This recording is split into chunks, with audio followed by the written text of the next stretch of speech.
We're back with John Tartaglia, and I quickly want to talk to you a little bit about quickly, Graham. Johnny and the Sprites. Okay. Well, it came about because I was doing Avenue Q, and Rich Ross, who was the president at the time of Disney Channel, had come to see the show, and I guess really liked what I did, and sent me a letter backstage, and which I neglected to respond. We've talked about this, yeah. I was, and this sounds so awful, please don't take it this way, but at the time, it was before the Tonys, and it was really busy. Really I was, and time management has never been my skill, but especially at that time, it was just like fired his assistant. he was really busy. And so I was bad, and I didn't respond to his letter, the very lovely letter that said he just wanted to meet and have dinner to talk about ideas. And so he, to his credit, sent another one. He sent another letter, and that one I was like, okay, I have to respond now. And we had dinner, and he kind of blindsided me because I thought it was going to be like a, I enjoyed your work kind of dinner. Let's talk about ideas. And he literally said, well, I really am a fan of your work, and I know you worked for years on Sesame Street. And how would you like to? Have you ever thought about creating your own television show? And I was like, because that is something I dreamt about, but I thought I'd be like, 65 and win the lottery, and that's how I'd pay for it or something and make my own. Through a series of different things, less than a year later, my shorts were on the air, the Johnny and the Sprites short episodes. And the idea came from some characters you created as a kid. Yes, okay. When I was 16, I used to accompany my father in the summers. He would musical direct at the summer camp, and I would, as most 16-year-olds do, I would get really bored and hearing the same thing over and over again.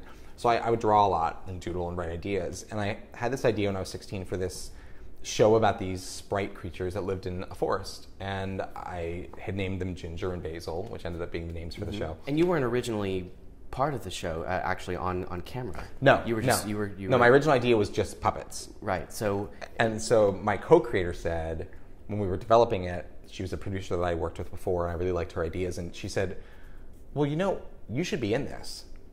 And I was like, "Well, I plan to play one of the characters." She's like, "No, you need to be in it as yourself. You need to be on screen as Johnny." And I was like, "What?" And she's like, "Yeah, and it should be Johnny and the Sprites." I mean, it was like, and then we started bouncing ideas off of each other, but I just never had thought to put myself into the show. And she's like, "That's what he loved about your performance, was what you do, so you should be part of that."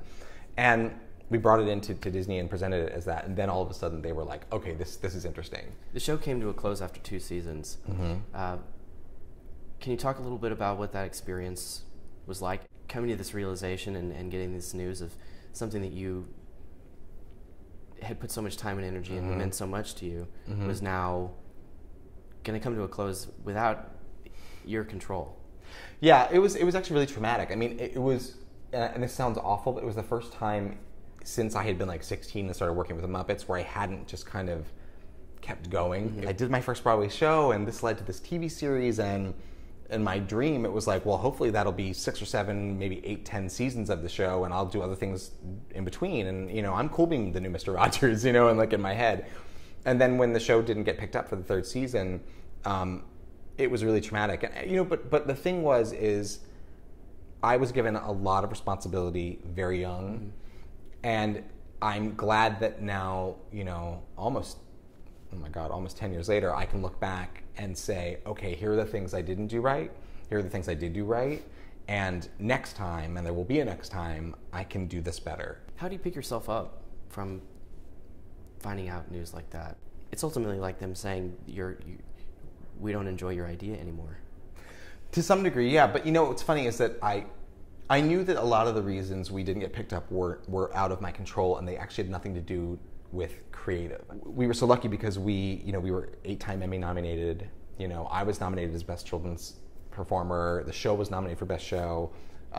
We had the most amazing cast and crew, and I forgot that it's not gonna die. It's gonna live on. It's still rerunning now. So it was a shame from a work perspective because I had so many more ideas I wanted to do and so many more things. But I'm looking back, I'm actually really glad it happened because it would have been easy to kind of coast on that, and it made me rethink what I want to do. And I learned a lot of lessons from it, but I'm really proud of it. And I feel like, it's like for what we didn't achieve in the long run of a show, we got creatively and for how people feel about the show. And I still get parents who stop me all the time and literally on the street and say how much the show means to them and their kids. So that's cool. Awesome. Yeah.